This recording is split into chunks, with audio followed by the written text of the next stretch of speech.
Hai semua, untuk fizik tingkatan 5 KSSM, kita akan teruskan bab 3 elektrik, subtopik 3.2 rintangan, yang mana untuk video kali ini kita akan fokus kepada kerintangan dawai dan aplikasi kerintangan dawai dalam kehidupan harian kita.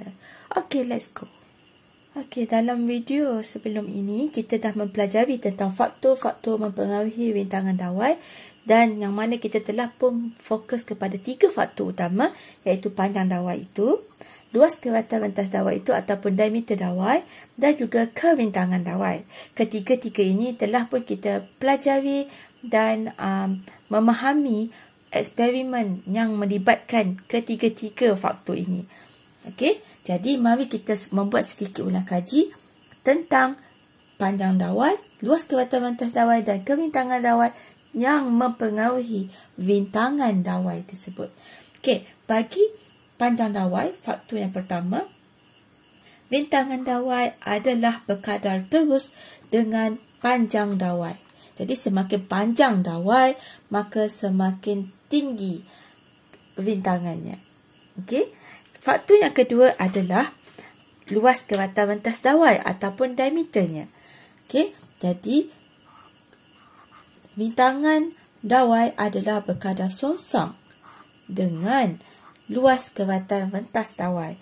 Ini bermaksud apabila semakin tinggi luas keratan rentas dawai, maka semakin rendah rintangan dawai tersebut. Okey, jadi ianya terbalik. Berbeza dengan kerintangan dawai, okey, rintangan adalah berkadar terus dengan kerintangan dawai. Okey, ini yang telah pun kita pelajari eksperimennya di dalam video yang lepas. Jadi apabila kita dapat lihat di sini, kita boleh simpulkan ya bahawa R ini, iaitu rintangan dawai, adalah sama dengan L kerintangan dawai bahagi A. Jadi kita dapat satu formula yang merangkumi ketiga-tiga faktor ini, yang mana mempengaruhi rintangan. Persoalannya, apakah sebenarnya kerintangan dawai ini? Okey, bagi dua faktor ini kita memahami dengan jelas, iaitu panjang dan juga tahap ketebalan ataupun diameter dawai tersebut. Tapi apakah dia kerintangan ini? Kerintangan dawai bagi setiap dawai, jenis bahan dawai adalah berbeza. Okey, dan yang mana kerintangan dawai ini simbolnya adalah seperti ini, tarik dan kita, okey, sama seperti itu. Dan dia punya SI unitnya ialah, okey, SI unit bagi kerintangan dawai. Okey, kita akan rujuk balik formula ini, yang mana R adalah sama dengan kerintangan dawai, panjang dawai bahagi luas keratan rentas. Okey, jadi untuk dapatkan kerintangan dawai, jadi cikgu akan pindahkan, okey, kerintangan dawai sama dengan R A per L. Okey, jadi cikgu buat kat tepi ini, R A per L ini, kalau kita tengokkan unitnya, unit bagi R ialah ohm. Unit bagi A, iaitu luas, ialah M kuasa 2. Sementara bagi panjang, SI unitnya adalah meter. Okey, jadi di sini kita boleh potong M dan kita dapat hasil akhirnya ialah ohm meter. Jadi SI unit bagi kerintangan dawai ialah ohm meter. Okey? Okey, dan apakah dia definisi bagi kerintangan? Jadi kita akan lihat pula apakah definisi kerintangan dawai ini. Kerintangan dawai ialah suatu ukuran bagi keupayaan suatu konduktor, okey, konduktor untuk menentang pengaliran arus elektrik. Okey, jadi ia memfokus kepada peraliran arus elektrik bagi konduktor tersebut. Berapa banyak yang kita hendak menentang peraliran arus elektrik. This is the keyword dia. Okey, kita nak menentang arus elektrik. Jadi, apabila kerintangan dawai tinggi, maka peraliran arus elektrik akan rendah ataupun berkurang. Kerana ia menentang, ukuran untuk menentang. Okey, nilai kerintangan bagi suatu dawai itu sebenarnya bergantung kepada dua faktor, iaitu yang pertama adalah sifat semula jadi bahan itu. Kerana kita tahu ya, setiap bahan itu berbeza daripada segi zarahnya, okey, unsurnya. Jadi ia mempunyai sifat semula jadi yang berbeza. Sedikit berbeza atau mungkin perbezaan yang besar. Yang kedua adalah bergantung kepada suhu bahan tersebut. Oleh itu, apabila kita mempelajari tentang eksperimen pada video yang lepas, kita belajar bagaimana antara langkah berjaga-jaga yang kita perlu lakukan untuk memastikan suhu ini kekal malak ialah dengan mematikan suis sebaik sahaja eksperimen telah pun habis dijalankan. Di sini cikgu ada share 3 jenis bahan yang kita gunakan untuk eksperimen mengkaji hubungan antara rintangan dengan kerintangan dawai yang telah pun kita pelajari di dalam video yang lepas. Okey, 3 bahan yang disuggestkan, yang dicadangkan di dalam eksperimen itu ialah cuprum, konstantan dan juga nichrome. Okey, bagi cuprum, okay, kita boleh nampak kat sini kerintangan dawainya adalah paling rendah berbanding dengan konstantan dan juga nichrome. Yang paling tinggi ialah nichrome. Maka kita boleh lihat di sini ya. Okey, bagi kerintangan dawai, cuprum adalah yang paling rendah, konstantan yang tinggi, lebih tinggi, manakala nichrome adalah yang paling tinggi. Okey, manakala bagi rintangan pula ialah berkadar terus dengan kerintangan, maka cuprum mempunyai kerintangan yang rendah berbanding dengan konstantan.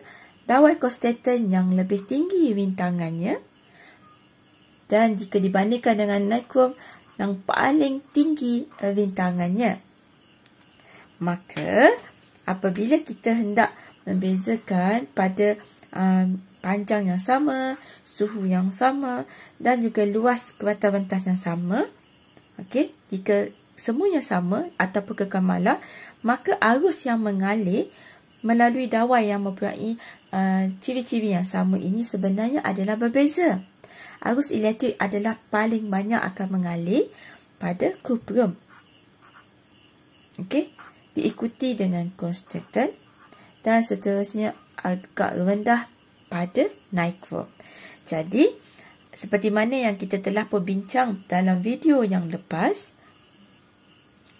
okey, maka jika kita hendak membina graf V kepada I, okey, cikgu hanya ulangi saja ya.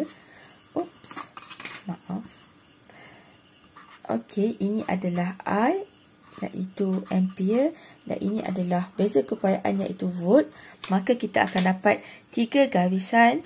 Jika kita combine semua data hasil eksperimen tadi, kita telah tukar kepada cuprum, kemudian kita tukar kepada konstantan dan juga nichrome, maka kita akan dapat 3 garisan yang berbeza. Garisan yang pertama bagi hijau adalah cuprum. Okey, garisan yang kedua bagi konstantan adalah yang berwarna biru.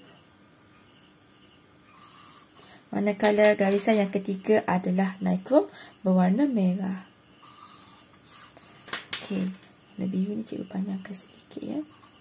Okey, jadi bagi ketiga-tiga garisan ini kita akan bandingkan, dapatkan kadar kita punya graf ini masing-masing. Kemudiannya kita akan dapat nilai rintangan bagi dawai ini bagi graf V melawan I dengan kecerunan. Okey, jadi kecerunan cikgu gunakan pen warna pink di sini. Okey, kecunan ini.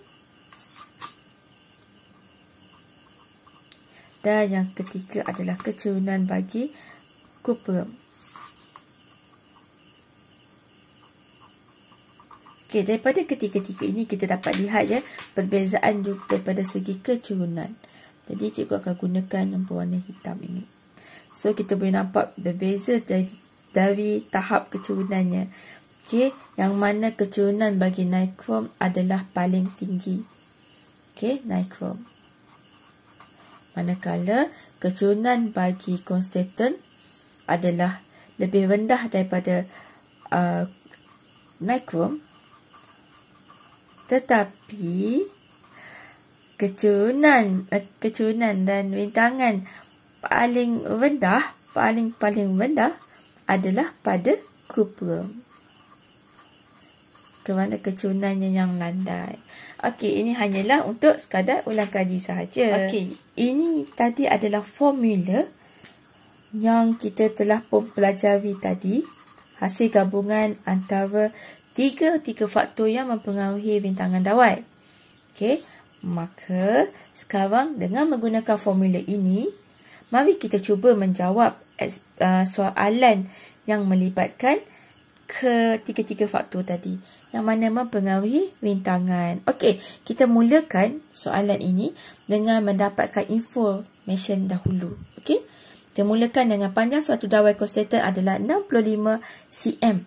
Jadi cikgu bulatkan 65 cm ini dan ini adalah panjang, jadi cikgu tuliskan simbolnya. Dengan luas keratan rentas sebanyak 0.06 meter persegi, maka cikgu bulatkan ini dan ini adalah luas keratan rentas. Hitung rintangan dawai konstantan jika, okey, soalannya ialah hitung rintangan. Okey, ini yang perlu kita cari. Okey, jika nilai kerintangan dawai tersebut adalah 49 darab dengan 10 kuasa negatif 9 ohm meter. Dan ini adalah kerintangan dawai. Okey, jadi untuk itu kita akan menggunakan formula yang kita dah pelajari tadi. Okey, salin saja, iaitu R sama dengan kerintangan dawai panjang dawai bahagi A, iaitu luas keratan rentas. Okey, kita mulakan dengan penukaran unit dahulu untuk memudahkan dan mengelakkan kesilapan. Kita tulis di bahagian sini. Okey, bagi R iaitu panjang dawai yang diberi ialah 65 cm. Jadi kita perlu tukar kepada SI unit iaitu dalam unit meter. Jadi bersamaan dengan 0.65 meter. Okey, sementara seterusnya ialah luas keratan rentas. Luas keratan rentas kita lihat di sini ialah 0.06 meter persegi. Jadi dalam keadaan meter tidak perlu ada penukaran unit lagi. Okey. Dan seterusnya adalah nilai kerintangan dawai iaitu sebanyak 49 darab dengan 10 kuasa negatif 9 ohm meter.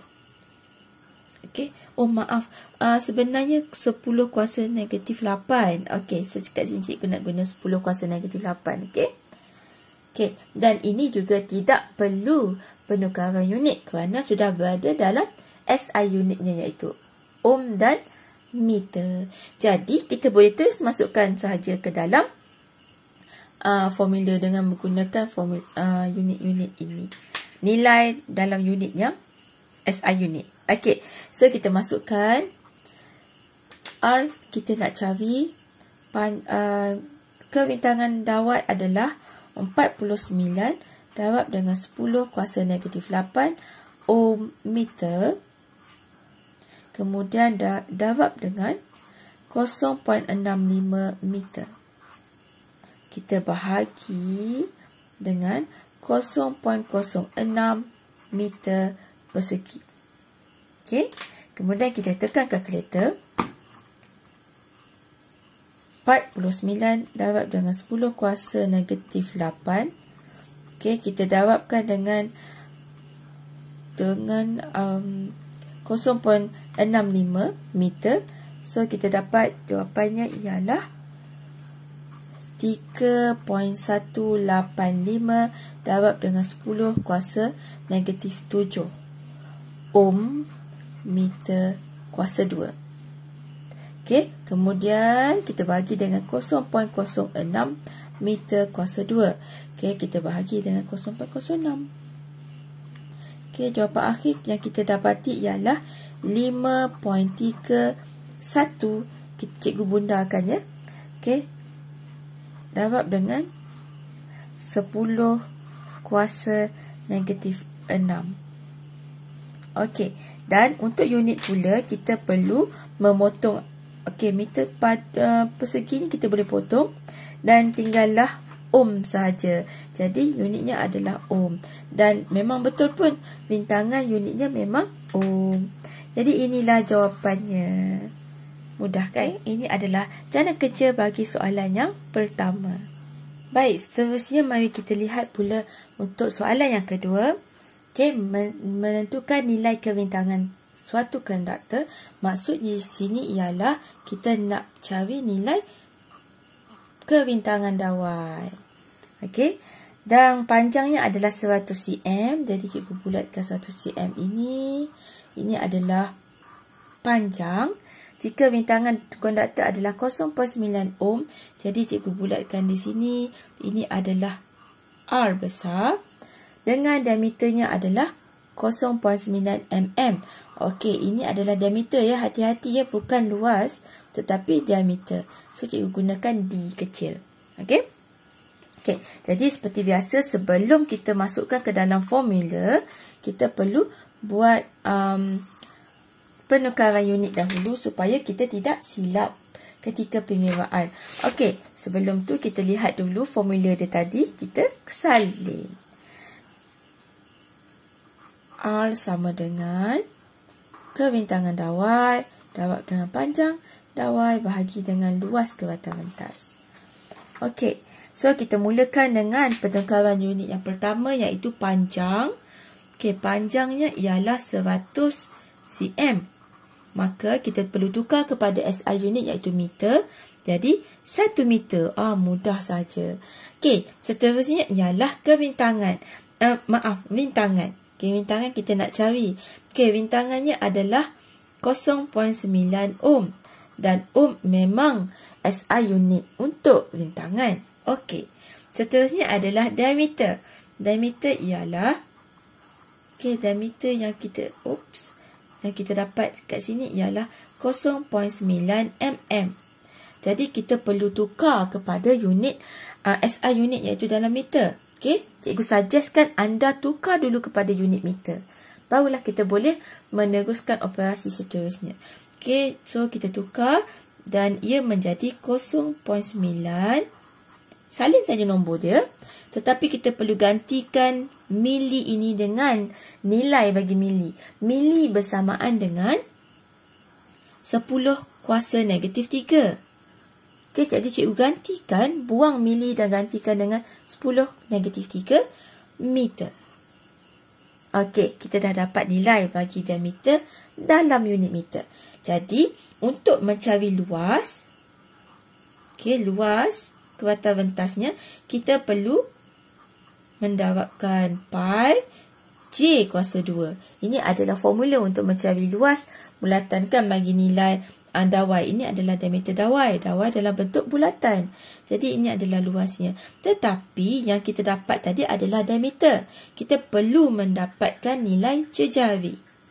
Okey, untuk mendapatkan nilai jejari, jadi kita perlu bahagi 2 ini ya.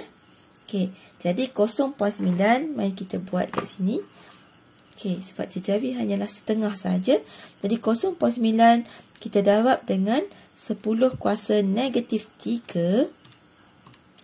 Kita bahagi 2.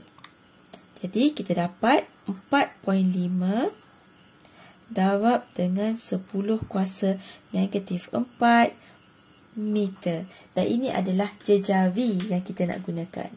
Okey, dan jejari ini kita boleh masukkan ke dalam formula luas tadi. Okey, jadi untuk itu, silau kan. Okey, jadi kat sini cikgu akan masukkan pi 4.5 darab dengan 10 kuasa negatif 4. Meter ini kita kuasa 2 kan. Okey, jom kita hitung sama-sama. Kat sini tadi kita kuasa 2 kan. Kita dapat nilai dia 2.025 darab dengan 10 kuasa negatif 7 meter.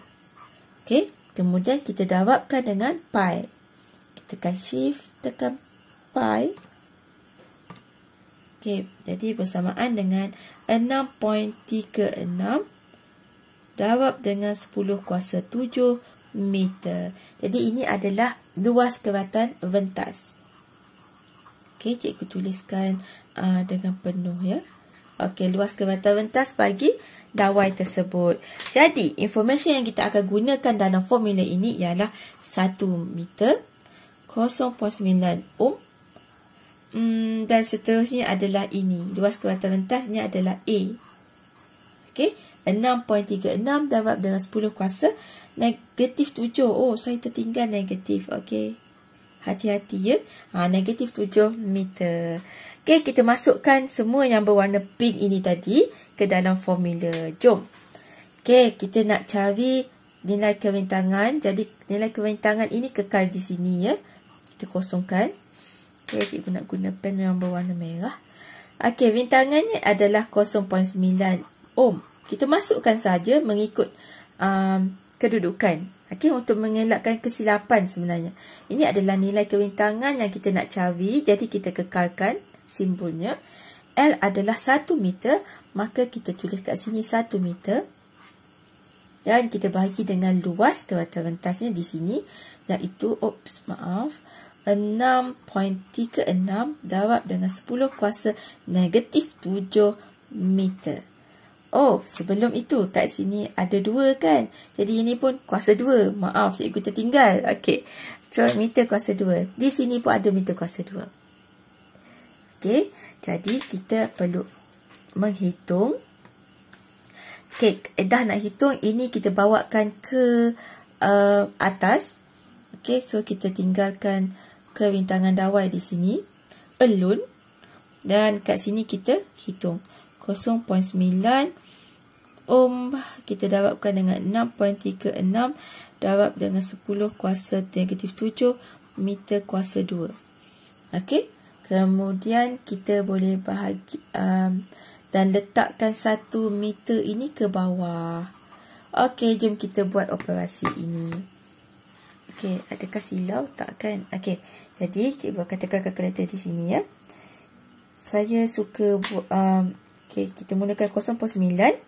Okey, kita darabkan dengan 6.36 darab dengan 10 kuasa negatif 7. Samaan dengan 5.724 darab dengan 10 kuasa negatif 7 bahagi 1 meter. Okey, kita akan dapat nilai yang sama. Jadi di sini cikgu pindahkan. Jadi kerintangan dawai adalah sama dengan 5.724 darab dengan 10 kuasa negatif 7. Dan di sini macam mana unit dia? Okey, meter ini kita boleh potong. Okey, dengan meter kuasa 2 tadi. Tinggal ohm dan meter. Jadi, ohm di sini dan meter.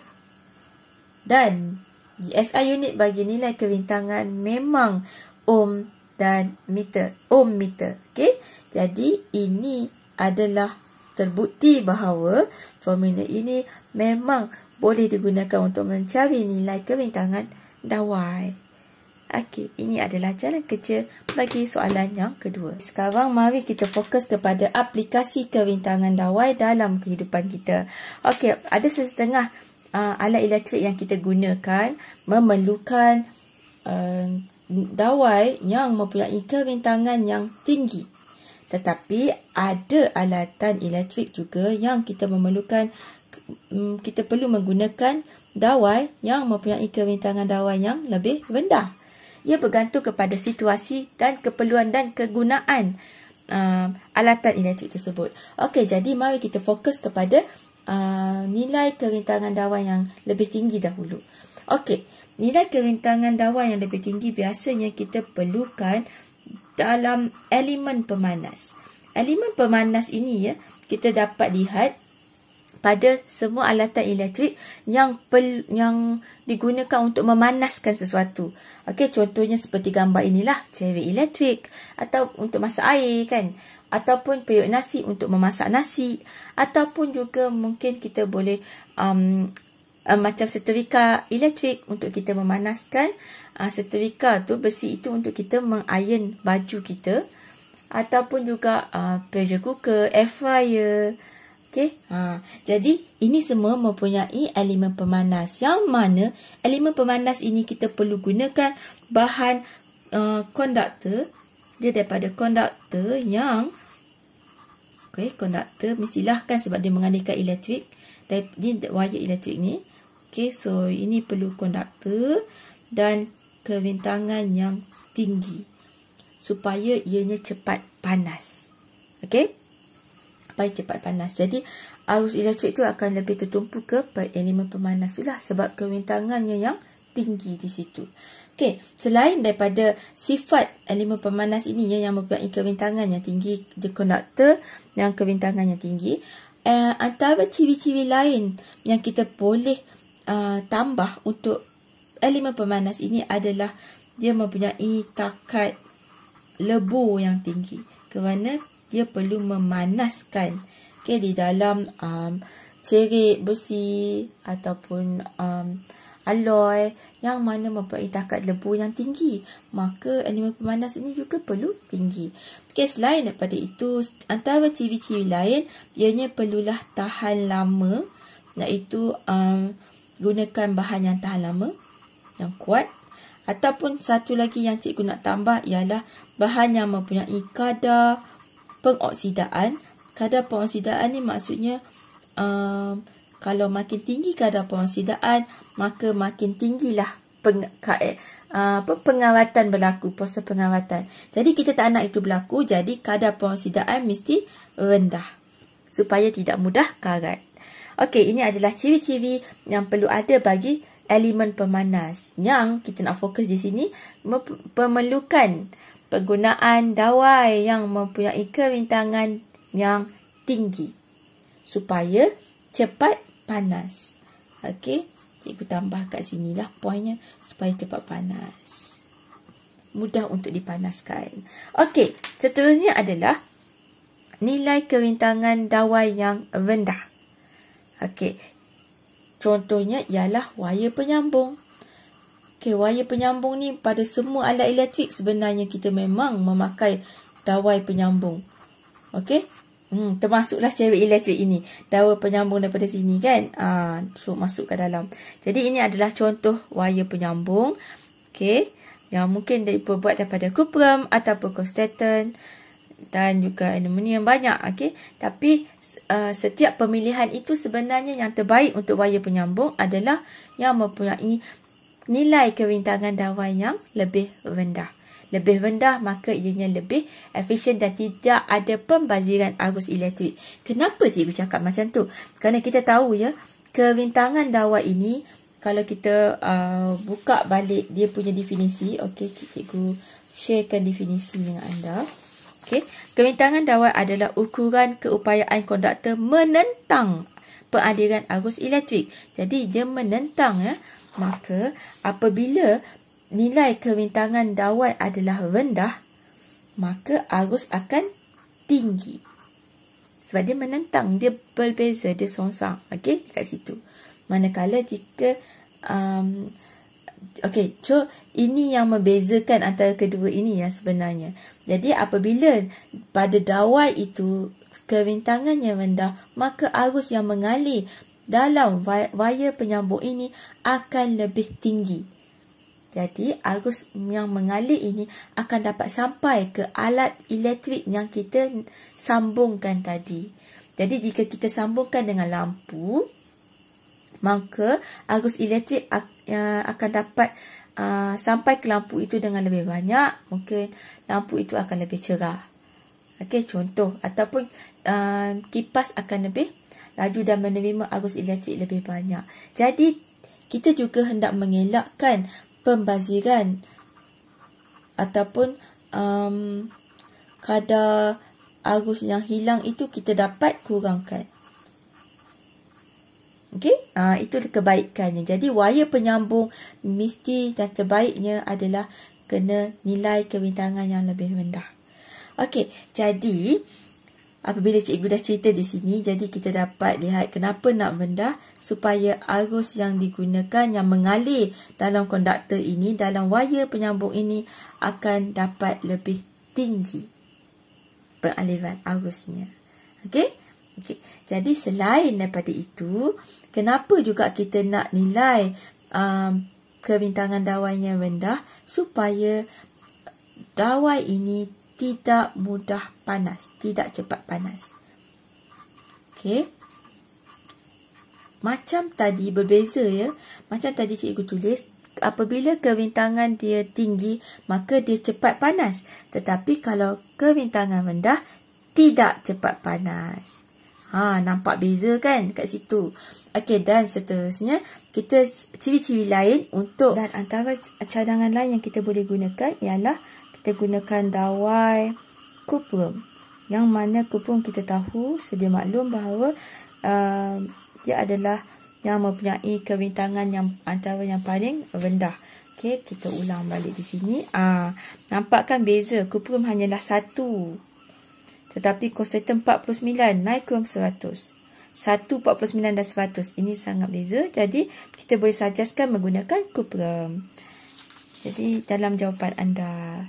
Okey, dah siap untuk aplikasi kebintangan dawai dalam kehidupan harian kita bagi penggunaan alatan-alatan elektrik. Okey, sekarang mari kita lihat pula perbezaan antara bukan konduktor, semikonduktor, konduktor dan superkonduktor. Okey, bukan, semi, konduktor dan superkonduktor. Okey, ada 4 yang membezakan ini. Jadi kita mulakan dengan kekonduksian elektrik. Okey, bagi bukan konduktor, jadi bagi kekonduksian elektrik, dia adalah bahan yang tidak dapat mengkonduksikan elektrik dengan baik. So, cikgu tulis dekat sini tidak baik lah. Okey, tetapi bagi semikonduktor, ianya lebih baik bagi mengkondukkan elektrik daripada bukan konduktor. Okey, dia lebih baik daripada bukan konduktor, tetapi dia kurang baik. Okey, berbanding dengan konduktor. Okey, maksudnya di sini konduktor adalah lebih baik daripada semikonduktor dalam mengkonduksikan elektrik. Kerana ini semi ya. Bila semi maksudnya dia separuh-separuh kan. Semi itu maksudnya kadang-kadang dia boleh konduk elektrik dengan baik, tetapi kadang-kadang tidak. Bergantung kepada situasi. Manakala untuk konduktor, of course lah, konduktor ini dia dapat mengkonduksikan elektrik dengan baik. Okey, sebab itulah namanya pun konduktor. Dan superkonduktor lagi special. Dia adalah bahan yang tersangat baik. Cikgu nak tulis kat sini sangat baik. Yang mana tanpa sebarang rintangan. Okey, tanpa rintangan. Tanpa sebarang rintangan. Bayangkan, kalau rintangan kita tahu, rintangan dapat menentang arus elektrik mengalir. Okey. Jadi, bagi konduktor, masih tetap ada rintangan yang macam kita belajar tadilah. Okey, bagi nikrom, rintangannya sangat tinggi. Maka, dia akan menentang arus yang mengalir melalui dia. Okey. Tetapi, bagi superkonduktor, tiada rintangan yang mengalir. Maksud saya tiada rintangan. Jadi, dia tidak dapat menentang. Tidak ada sebarang penentangan bagi arus untuk mengalir dalam konduktor tersebut, superkonduktor tersebut. Okey, jadi dia sangat baik. Okey, bagaimana pula bagi penebat? Okey, bagi penebat, bukan konduktor adalah penebat yang baik. Kerana dia dapat menebat elektrik yang mengalir. Okey, bagi semikonduktor pula, dia adalah penebat yang lebih baik daripada konduktor. Okey. Jadi cikgu tulis kat sini lebih baik bila kita bandingkan dengan konduktor, tetapi ia adalah penebat yang kurang baik jika kita bandingkan dengan bukan konduktor. Okey, bukan konduktor. Jadi biasanya semikonduktor ni dia sebenarnya di tengah-tengah sebenarnya. Okey, manakala konduktor dia pula, dia bukanlah penebat yang baik. Okey, bukan. Kadang sebab dia tidak dapat menebat pun. Okey, seterusnya kalau superkonduktor memang tidaklah. Okey, bukan penebat, dia memang boleh mengalirkan arus sebanyak mungkin. Okey, nilai kerintangan. Bagi nilai kerintangannya, bagi bukan konduktor, nilai kerintangannya adalah paling tinggi, sangat tinggi. Cikgu buat double tu, maksudnya sangat tinggilah. Berbanding dengan semikonduktor yang mana ianya adalah berada di tengah-tengah. Okey, maksud cikgu adalah kita jadikan ini A, B, C. Okey, jadi konduktor B ini adalah di tengah-tengah antara A, dan tetapi dia adalah lebih besar nilai kerintangannya bagi konduktor. Okey, maksudnya semikonduktor ini di tengah-tengah antara bukan konduktor dan konduktor. Manakala bagi konduktor, nilai kerintangannya adalah rendah. Sementara bagi superkonduktor ini, nilai kerintangannya adalah sifar. Ohmmeter. Tanpa rintangan, jadi nilai kerintangannya sifar. Okey, so dapat lihat di sini ya, sangat berbeza. Okey, contoh bahan pula. Contoh bahan untuk bukan konduktor macam kayu, plastik, getah. Okey, yang mana juga kita kenali sebagai penebat lah. Okay, kertas. Okey, jadi ini adalah contohnya. Pemegang kayu pada chariot elektrik. Ada chariot elektrik yang tak gunakan kayu tapi gunakan plastik. Okey, ataupun getah ataupun bahan-bahan lain yang merupakan penebat. Dan ini pula ialah dawai penyambung, tetapi yang cikgu nak tunjukkan di sini yang bukan konduktor adalah ini, yang berwarna kuning ini. Okey, yang dia punya kulit luar tu. Okey, ini adalah penebat lah ataupun bukan konduktor. Okey, dan biasanya dia diperbuat bukan daripada dawai ataupun logam. Okey, semikonduktor pula contohnya ialah silikon. Okey, ataupun contoh lain adalah boron, indium, germanium. Banyak lagi ya. Okey, anda akan belajar details ini dalam topik elektronik nanti. Okey, seterusnya ini adalah gambar transistor. Okey, cikgu tulis kat sini. Yang terdiri daripada bahan-bahan seperti inilah semikonduktor ini. Dan kita akan gabungkan 2 atau 3 semikonduktor untuk menghasilkan transistor. Seterusnya ini adalah integrated circuit. Okey, yang kita gunakan dalam komputer. Okey, kita biasa sebut IC lah untuk ni. Gabungan banyak Okey, dan ini adalah semikonduktor. Semikonduktor ni dia berada di tengah-tengah daripada segi kekondukasian dan penebat, dan ada kalanya dapat mengalirkan arus elektrik yang dengan baik, tetapi ada kalanya tidak. Okey, seterusnya adalah konduktor pula. Contoh bahan konduktor ialah besi, logam lah kan. Contoh lain, karbon juga adalah konduktor yang baik. Okey, alloy banyak juga. Konduktor lain yang baik, aluminium, kuprum, okey, konstantan, nikrom. Okey, walaupun berbeza daripada segi nilai kerintangan mereka, tetapi masing-masing dapat mengalirkan elektrik dengan baik. Okey, sementara bagi superkonduktor contohnya adalah cesium. Okey, yang mana dia cesium ni dalam keadaan dia berada pada ataupun di bawah suhu tertentu, iaitu suhu 1.5 Kelvin. Jadi dalam pada suhu ini ataupun lebih rendah daripada suhu ini, cesium akan menjadi superkonduktor.